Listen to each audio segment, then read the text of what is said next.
त्यांच्यापेक्षा आपण अधिक महत्वाचे आहे आणि तुमच्यासाठी हा लढा आहे। खरं तर निवडणूक पूज्य बाबासाहेब आंबेडकरांनी एका बोटात एवढी मोठी ताकद दिली, त्याला पूर्ण बोटे लावायची गरज नाही। मंगळातलं जोर बोटात आणलं पाहिजे आणि बोट दाबताना आम्ही पाहिजे बटन दाबताना ते दिमाखातून लावलं पाहिजे, टाकलं पाहिजे, दिमाग लावून बटन दाबली पाहिजे। ज्या विचाराने छत्रपती शिवरायांना हा महाराष्ट्र घडवला, मोगलांचं सैनिक 50 लाखाचं होतं, कुतुबशाह 20 लाखावर होता, आदिलशाही 15 लाखाचे फौज घेऊन 100 मीटरवर होता आणि निजामशाही पण अंगावर होती। 14 वर्षामध्ये तयार झालेला शिवबा जिजामाताच्या शिकवणीत वाढला। प्रचंड अंधाधुंदी होती, जात धर्म सोडून सगळ्यात मुळे कापलं जात होतं आणि मग अशा सगळ्या अंधारात प्रचंड वादळात दिवा टिकणार कशा अशा प्रकारच्या सगळ्या विवेचना असताना 7 मावळे एकत्र येतात आणि करोडो वर्षा विरोधात एक किल्ला जिंकायचा असं ठरवतं। ही कल्पना करणं सुद्धा थरकाप आणणारी होती। बरेच जिजामाता आणि शहाजी राजांचे मित्र सांगतात त्यावेळेसचे, तर तुम्ही असा हात जरी किल्ल्याला लावला तर 100 मीटर असणारी फौज हत्ती घोड्यासहित तुमच्यावर तुटून पडत, बेचिराग करून टाकत, काहीच दिसणार नाही, लपायला सुद्धा जागा भेटणार नाही। अशा वेळेस जिजामाता अशी म्हणतात, लाख शिवाजी गेले तरी 72 रयत जिवंत राहिली पाहिजे, पहिला किल्ला टाकायचा। लढाई ही हिंदू मुस्लिम नव्हती, अन्याय आणि न्यायाच्या विरोधातली होती। मित्र, आम्ही पाहिजे हिंमत आणि प्रामाणिकपणा जर असला तर देशातली कुठली शक्ती थांबू शकत नाही, हे त्या ठाकूराला सांगून द्या। जो जो काही असेल त्याला सांगून द्या का प्रामाणिकपणा आणि हिंमत हे माणसाला आम्ही पाहिजे हत्तीचं बळ देत आणि त्या हत्तीचं बळ निर्माण करण्याची ताकद म्हणजे ही निवडणूक आहे, हे निमित्त आहे। हा जीत हा विषय नंतरचा, पण आम्ही लढतो कसे हे पुऱ्या दुनियाला दाखवून द्यायचं की आम्ही लढतोय, आम्ही कशा पद्धतीने लढतो। मित्र, आम्ही लढणं फार महत्वाचं आहे, ते कसं लढतो ते फार महत्वाचं आहे। कोणता झेंडा घेऊन लढताय, कोणत्या रंगाचा झेंडा घेऊन लढताय हे महत्वाचं नाही, कोणता विचार घेऊन लढताय हे फार महत्वाचं आहे। तो हिरवा असू दे, भगवा असू दे, निळा असू दे का पिवळा असू दे, झेंडा कोणाच्यासाठी हाती धरू, कोणासाठी धरू आणि त्याला कुठपर्यंत घेऊन जाऊ, हा फार महत्वाचा विषय। हल्ली राजकारणामध्ये धर्म आणि जातीशिवाय राहिलं तरी काय, जे नामर्दाची अवघात असतं ना ते जात आणि धर्म आणि भाषेचं समीकरण मांडतं। प्रहार भाषा आणि धर्म आणि जातच्या प्रयास जाऊन सेवा आणि सेवेचं खऱ्या अर्थाने समीकरण मांडत असते। उभ्या महाराष्ट्रामध्ये जेव्हा आम्ही उभं राहतोय तेव्हा एका विचार घेऊन आम्ही उभं राहतोय। बच्चीकोणी ज्या भागातून आला तो मला बाप एका दाण्याचे 100 दाणे करणारी औलाद आहे आणि असंख्य लोकांना आम्ही पाहतोय खूप खरं तर बुजवणारी शेतकऱ्याच्या अवलादीतून आम्ही आलो आहे। त्याच्या एका आम्ही पाहतोय भूमिकेतून इथला प्रत्येक माणूस जगवण्याचं काम करतोय। शेतकरी आमचा जेव्हा एक दाणा ज्या भूमीत टाकतो तेव्हा जमिनीतल्या किडे माकोडे जगत असतं। थोडस वरती आलं तर पुन्हा आम्ही पाहतोय फुलपाखरासहित सगळेजण त्याचा आनंद घेत असतं। त्याला जेव्हा पाहतो त्या पिकाला जेव्हा दाणे लागतं, एका दाण्याचे 100 दाण्याची सुरुवात होतं, तेव्हा पक्षी दिवशी ते जगत असतं आणि जेव्हा हातात येतं तेव्हा पुन्हा माणसं जगतोय आणि हातातून जेव्हा ते पिठा आम्ही पाहतो चक्कीत जातं, त्याचं जेव्हा आम्ही पाहतो पीठ होतं तेव्हा तरी माणसं जगत असतं। माणसं जगवण्याचा धर्म आहे, माणसं जगणं महत्वाचे आहे। त्यासाठी जे जे काय करता येईल ते ते करावं. महात्मा फुलेनं सांगितलं होतं, शेतकरी आसूत नावाचं पुस्तक लिहिलं, त्यामध्ये असं म्हटलंय का कलम कसं के बचकर राहू कलम कसं. मी त्या वळीवर 2-3 तास विचार केला. म्हटलं कलम लिहिणेवाले कसे होते. कसंही तर आम्ही सुरा मारणारे लोक असतात. एक सुरा घ्यायचं बोकड कापायचं त्याला आपण कसंही म्हणतो. पण नंतर अर्थ समजला जेव्हा या सगळ्या सरकारकडे पाहत गेलो तेव्हा हे कसं लिहिलं. आम्ही पाहतोय का सरकार आणि केंद्र आणि राज्य सरकार जेव्हा धोरण बदलवतं आणि त्या धोरणात जेव्हा आमचं माती मोड आम्ही पाहतो सुंदर जीवन माती मोड करतं. एक धोरण आहे साधा. आम्ही पाहतो का अनधिकृत बांधकाम असेल किंवा आम्ही पाहतो आम्हाला घर भेटण्याची व्यवस्था असेल, त्या व्यवस्थेवर एखादं जर धोरण चुकीचं केलं तर लाखो घर बर्बाद होऊ शकतं. आता आम्ही पाहतो का तेल आयात केलं आणि सोयाबीन उत्पादक शेतकरी मारून टाकला. कांदा निर्यात बंदी केली आणि कांदा निर्यात पिकवणारा शेतकरी मारला. लिहिलं काय केंद्र सरकारने कॅबिनेट मध्ये 2 मिनिटाचा निर्णय झाला आणि 3 शब्द लिहिले. कांद्याच्या निर्यात बंदी. एवढ्या याच्यात कांदा उत्पादक शेतकरी ठार झाला. कसंही जेवढा मारत नाही ना त्याच्यापेक्षा सरकार मारतं. आणि म्हणून कलम कसाईवाला होता है, कलम वाला भी कमी कसं होता. आणि मग मित्र आपण हे सगळं करत असताना तुम्ही जे काही इतके लोक आहे, भरपूर लोक आहे, मला वाटलं काय 50-60 लोक येईल. पण धनंजय भाऊ तुम्ही एवढे लोक जमा केले हितेश नाही. तुम्हाला मानाचा मुद्रा अर्पण करू. जे जे काय असं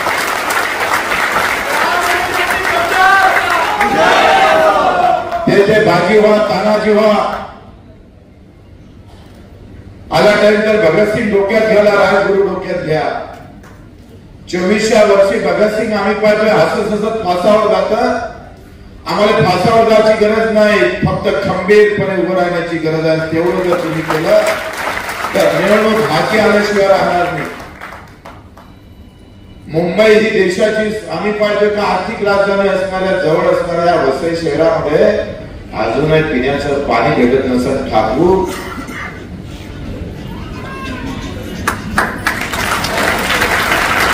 तर तुमची ठाकूरकी बंद करायला आम्ही आलोय, लक्षात घ्या. तुम्ही सामान्य माणसावर जेवढी दादागिरी करा, बच्चू कडू नेता और अधिकारी को थोडा डरता है. अरे आम्ही सीएमच्या आणि पीएमच्या गावात सुद्धा जाऊन तिथं झेंडा रोवणारा बच्चू कडूची प्राण आहे. तुम्ही सामान्य माणसावर दादागिरी करा, आम्ही तुमच्यावर दादागिरी करू सांगतो.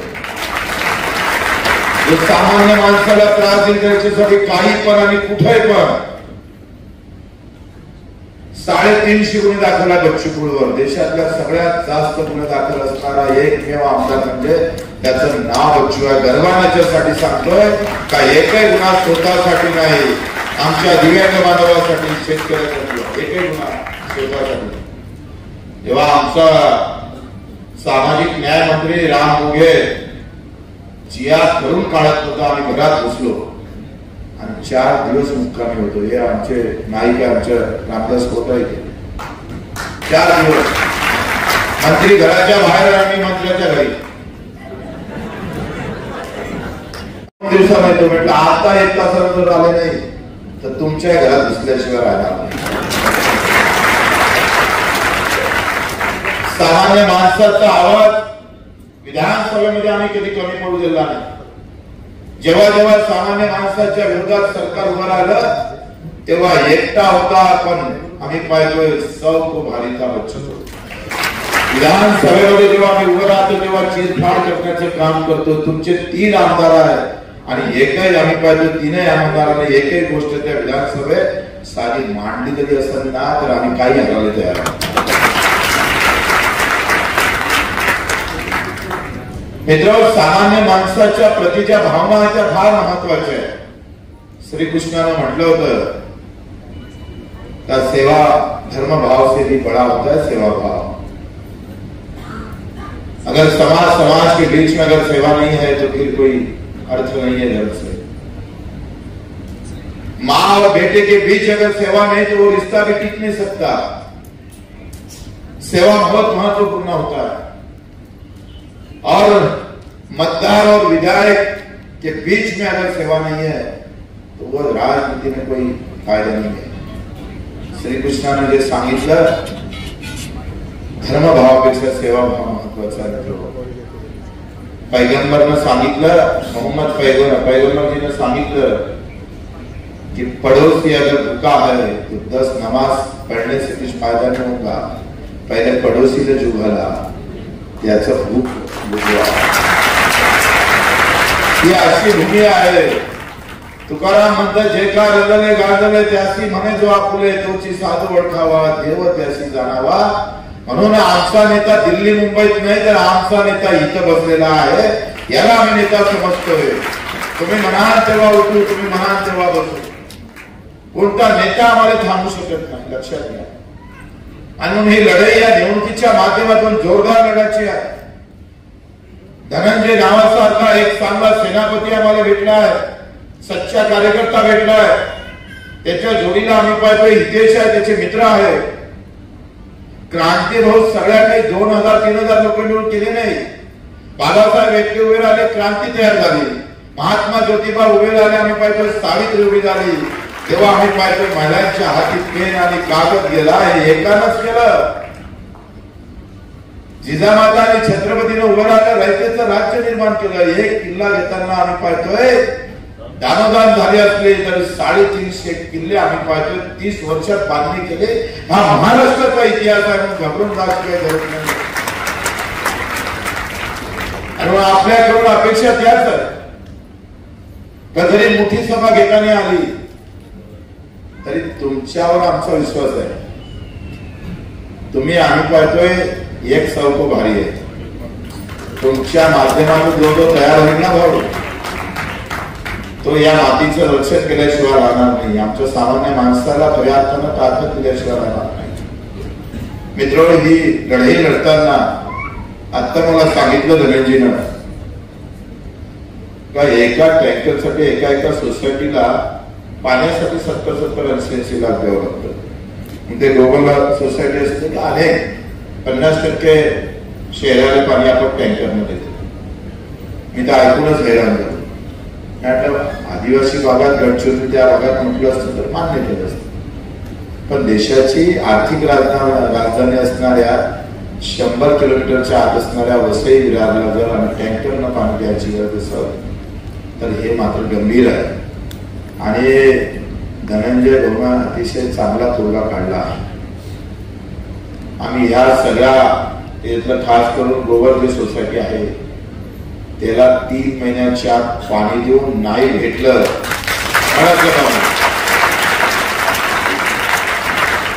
तर ठाकूरच्या माध्यमातून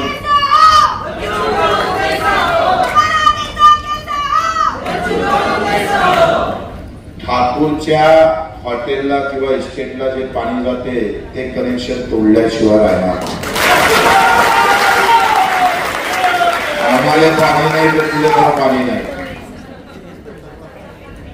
म्हणजे आम्ही टँकरने घ्यायचं, तू नळा नव्हताच। आणि अशी परिस्थिती असेल तर तशाच तसे ते काय म्हणतात, जिथं दुखणं आहे तिथंच मलम लावलं पाहिजे। डायरेक्ट तिथंच औषध घेणं मला गरजेचं आहे। साधा आयटी हब इथं करता आलं असतं, ते केलं नाही। एसआरच्या माध्यमातून प्रत्येकाने घर कसं देतोय, काय दुर्दैव या देशामध्ये मुद्दे संपले, देशातले समस्या संपल्या आणि धर्मजातीच्या राजकारणात तुम्ही सामान्य माणूस पुरा चिरचाळ करून टाकलेला आहे। अहो, आपण पाहतो त्या अमरावती मुंबईची 6000 एकर जमीन फक्त 3 माणसाजवळ 6000 एकर जमीन, एकट्या गोदरेजनं 3000 एकर जमीन हडप केली। स्वातंत्र्याच्या पूर्वी इंग्रजांना बक्षीस म्हणून ज्यांना दिली चापलुसीच्या बदल्यात, आम्ही इकडे शहीद झालो आणि चापलुसी करणाऱ्या देशात अजूनही इंग्रजांना दिलेली जमीन त्यांच्या ताब्यात ठेवतं, तेव्हा हे सगळे पक्ष सगळे आडूपाडू जाते कुठं? मी सांगतोय आम्ही जे येणार आहोत ते 10 आमदार घेऊन येणार आहोत. 10 आमदाराची ताकद वसईमध्ये निर्माण करणार. इथे वैराम आम्ही अंमली पदार्थाचे सुसाट, सगळ्यात जास्त अंमली पदार्थ आणि त्याच्यात नशेत असणारा तरुण जर कुठे भेटत असत तर तो ठाकूरांच्या राज्यात भेटत.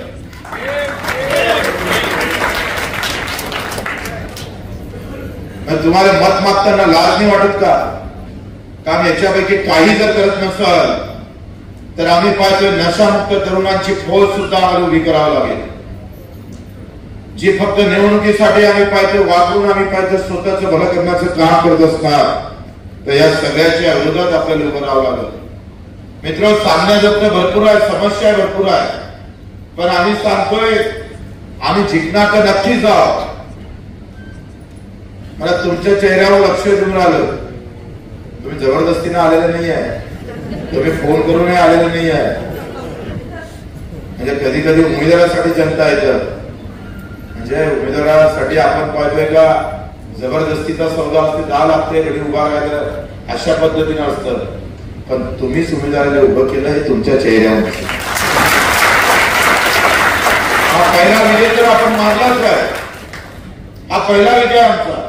जेव्हा जनता उभी करतं, महासारखा माणूस, मला पुऱ्या बाप खानदानीत कुणी राजकारणात उभा नाही, कधीच नाही, काम करत राहिले. आणि असे 200-300 आम्ही कार्यकर्ते उभे राहतो. एक जण आम्हाला पाठिंबा मागत जातं.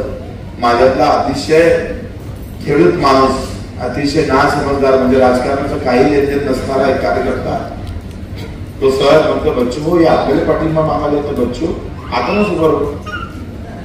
आमच्या डोक्यात आपण उभं राहू शकतो, आपण जर काम नाही केलंय, हे जे पाठिंबा मागायला आले याच्यापेक्षा आपलं काम तर डबल आहे, मग आपण का उभं राहू नये, राहायला उभं. आणि अर्ज भरायला तर पैसेच नव्हते.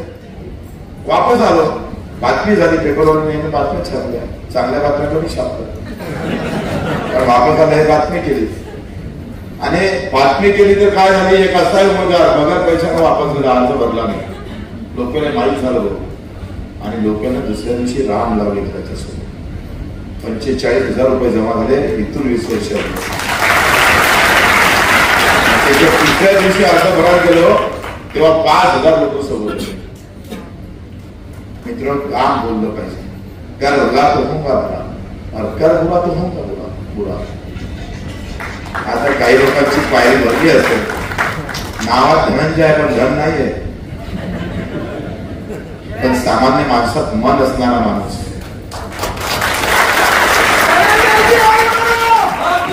प्रचंड आघात झाल्यानंतर सुद्धा न डगमगणारा माणूस, 1 इंच सुद्धा मागे सरकला नाही. आणि म्हणून आम्ही पाहतोय, नाही आम्हाला तानाजी होता आलं तर तानाजीचा मावळा आम्हाला भेटलेला आहे. आणि आम्ही सुद्धा त्याच ताकदीने त्या 2 महिन्यांना आम्ही येऊ, मजबूत राहू. हितेश असेल, प्रचंड काम हितेशनं सुरू केलं. मला ते भीती वाटायची, जेव्हा भेटला तेव्हा 10-15 जणच होते. आणि तू वसई तेवढ्या मोठ्या सगळ्या शहरात तू 10-15 जण काय करशील, मला विश्वासच वाटायचा नाही. 2 वर्ष त्याने लक्षच दिलं नाही. पण त्याच्या पावलखुणा जे पडत होत्या, ज्या पद्धतीनं तो समोर येत होता, तेव्हा मला थोडस डोक्यात येत होतं, कारण मी काम का लिखलाय, कामाचा दिसत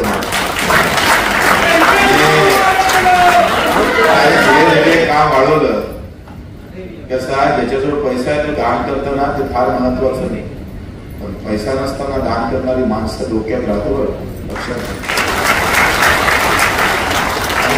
अशा एका कार्यकर्त्यांना ताकद नसून ताकद निर्माण करणं, मजबूती करणं, सामान्य माणसाबद्दलची आस्था असणं.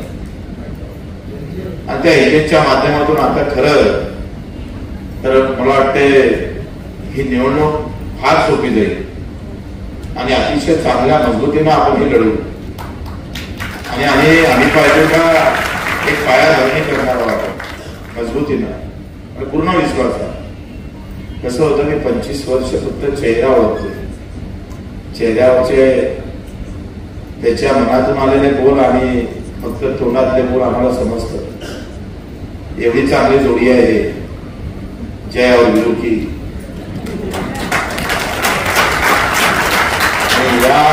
ही लढाई निश्चितच तुम्हाला जय भेटू दिल्याशिवाय राहणार नाही. एक चांगल्या प्रकारचं आवाज सामान्य माणसाचा होईल. आम्ही 1 लाख लोकांचे शस्त्रक्रिया केल्या, 350 गुन्हे दाखल झाले, 115 वेळा रक्तदान केलं. सामान्य माणसासाठी आम्ही कधी थांबलोच नाही. जात पात धर्माच्या बाहेर जाऊन लढणं फार कठीण असतं. हक्कासाठी लढतो म्हटलं तर माणसं नाही सापडत, पण जाती धर्मासाठी लढतो तर माणसाची काही कमी नाही पडत, कारण त्या त्या जातीतली लोक पेटतात. आज मजुराची काय अवस्था, बिल्डिंग बांधणारा, मोठे मोठे टावर उभे करणाऱ्या मजुराला मजुरी किती भेटतं आणि पैसे लावणारा बिल्डर किती कमावतं, हा आर्थिक वाद आहे. हे विषम त्या देशात साधी शाळा चांगली असावी. 75व्या वर्षामध्ये तुम्ही रात्रभर विचार करा. मी बोलतो ते खरं आहे का खोटं आहे ते खऱ्या अर्थानं अभ्यासपूर्ण सांगा, मांडा. 75व्या वर्षामध्ये आम्ही पाहतो काँग्रेस गेली, भाजपा आली, भाजप गेली, काँग्रेस आली. काय भेटलं सामान्य माणसाला? त्यानं स्वतः उभा केला नसता तर आज काय मरमर मारायला लागली असती. एकाएकी प्रचंड पाहिजे अंधावृत्ती सुरू आहे. काम न करणारे माणसं, कष्ट न करणारे माणसं प्रचंड श्रीमंतीकडे जात आहे आणि कष्ट करणारे माणसं मात्र मर मरत आहे. 75व्या वर्षामध्ये चांगली शासकीय शाळा नाही बघू शकली आम्हाला. प्रचंड पैसे मोजावं लागतं शिक्षण घ्यासाठी. अरे शिक्षण तर सेवा होती, तो सालेला धंदा करून ठेवला. ही लढाई जाती धर्माच्या पलीकडे जे आम्ही पाहतो, ज्यांनी शिक्षणाचा धंदा केला, आमच्या आरोग्याचा धंदा केला, त्याला खऱ्या अर्थानं वार करणारा प्रहार, त्याच्यावर वार करणार हा विचार आहे. अरे सेवेतून तुम्ही धंद्याकडे नेलं. सावित्रीबाई फुलेंना हा सेवा सुरू केली, त्या सेवेचा ह्या सगळ्या सत्ताधाऱ्यानं धंदा करून ठेवला. आजही गरिबाचं शिक्षण वेगळं, श्रीमंताचं शिक्षण वेगळं झालं. आमच्या नेत्यांचे पोरं आता जर्मन शिकायला जातात आणि आमच्या पोराला शिक्षक भेटत नाही, साधी खोली पण चांगली भेटत नाही. एकत्र तर याच्यासाठी व्हायला पाहिजे. तुम्ही सरकारी हॉस्पिटलमध्ये गेलो तर एका बेडवर दोघं पेशंट असतो. काय महाराष्ट्राची अवस्था? कोरोना आला आणि पायरीवर आमच्या बापाला म्हणताना आम्ही पाहिलं, कारण बेड शिल्लक नव्हता, डॉक्टर नव्हता आणि आम्ही मुंग्याचं बोलतोय. इथे गरज काय?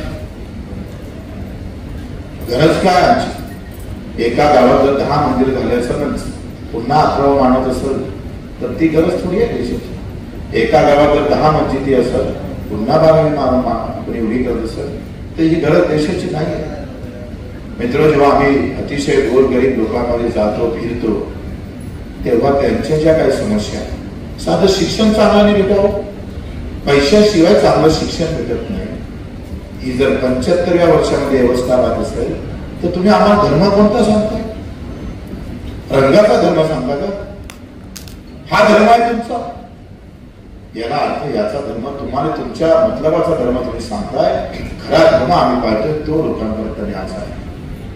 आजही अवस्था अतिशय वाईट आहे. 3.5 लाख शेतकरी फासावर कमवून काहीच भेटत नाही. जो दुसऱ्याची भूक बुजवतो त्याला तर कित्येक उदाहरण आहे. स्वतःच सरत रचलं, स्वतःच लाकडं लावले, त्याच्यावर जाऊन स्वतःच पेटून घेतलं. एवढी वाईट अवस्था या देशामध्ये आहे. शहरातल्या लोकांना शेतकऱ्याचा आवाज म्हणून म्हणावं आणि शेतकऱ्यांनी मात्र आमच्या कामगारासाठी उभं राहावं अशी अवस्था निर्माण झाली पाहिजे. तुम्ही आम्ही एकत्र होऊन या अन्यायाच्या विरोधात लढता आलं पाहिजे.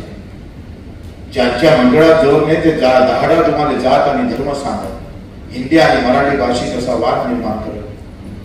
मित्र, खरा वाद आमच्यापासून, खऱ्या वादापासून दूर नेण्याचा प्रयत्न होईल. घरकुल साधच 75व्या वर्षामध्ये बर्गर घराचे लोक किती राहतात? तुमच्या मुंबई वसई विरारमध्ये 6 ते 7 लाख लोक अजूनही प्लॅटफॉर्मवर झोपतात. ज्याला 2 पाय नाही, हात नाही, डोळे नाही, याच्यासाठी एकही आवाज ना दिल्लीत घुमत ना विधानसभेत. बंचकुळू जर हा आवाज आम्ही पाहतो बनला नसता तर या देशात दिव्यांग राहते का हेच माहीत पडलं नसतं. आम्ही जी लढाई लढलो, ज्याला 2 पाय नाही त्याच्यासाठी, ज्याला 2 डोळे नाही त्याच्यासाठी, ज्याला ऐकायला येत नाही, ज्याला बोलता येत नाही, त्याचे मतनिधी आम्ही कधी पाहिलं नाही. सगळेच कामं राजकारणासाठी नाही तर आशीर्वादासाठी करावं लागत असतं, ते महत्वाचं. आशीर्वाद घेता आहे. राजकारणाकडून पाप केल्यापेक्षा आम्ही पुण्य कमावण्याचं काम करतो. आणि हा पापाचा जो पुतळा उभा केला ना, तो आम्ही पाहतो उठून फेकल्याशिवाय राहणार नाही आमच्या गावात. आणि हे सत्य आणि चांगले करण्यासाठी महिन्यातून 2दा बच्चूकडू इथंच जनता दरबार घेऊ, इथंच उभं राहू. सगळी ताकद इथं आम्ही खर्च घालू.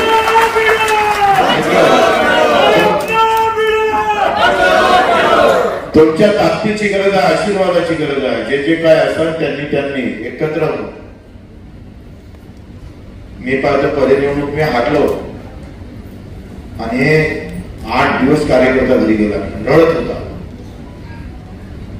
कुठच्या कुठं 200 किलोमीटर पायी चाललं गेलं. इतका संताप होता, इतकं दुःख होतं. आम्ही शोधून एकाने आणलं आणि एवढ्या ताकदीनं कामाला लागले, प्रचंड ताकदीने. आज पुऱ्या महाराष्ट्रात व्यवस्था निघतोय. महाराष्ट्रातल्या सामान्य लोकांचा आवाज होत आहे. मित्र, काम आणि कामाशिवाय दुसरं काही माहित नसलं पाहिजे. पैसा कमवला तर कुठल्याही माध्यमातून पैसा कमवता येतो, पण आशीर्वाद घ्यायला प्रचंड मेहनत, प्रचंड प्रामाणिकपणा पाहिजे असतं. तो मिळवता आला आणि म्हणून आपण पाहतोय की या माध्यमातून एक चांगल्या कार्यकर्त्याची फौज इथं तयार झाली. मला अतिशय आनंद आहे. एका गावात राहणाऱ्या माणसासाठी तुमच्यासारख्यातले शुद्ध आणि शहरातले लोक आमचा आवाज जेव्हा देईल तेव्हा सगळ्यांचा आवाज मोठा झाल्याशिवाय होणार नाही, अशा प्रकारची अपेक्षा करतो.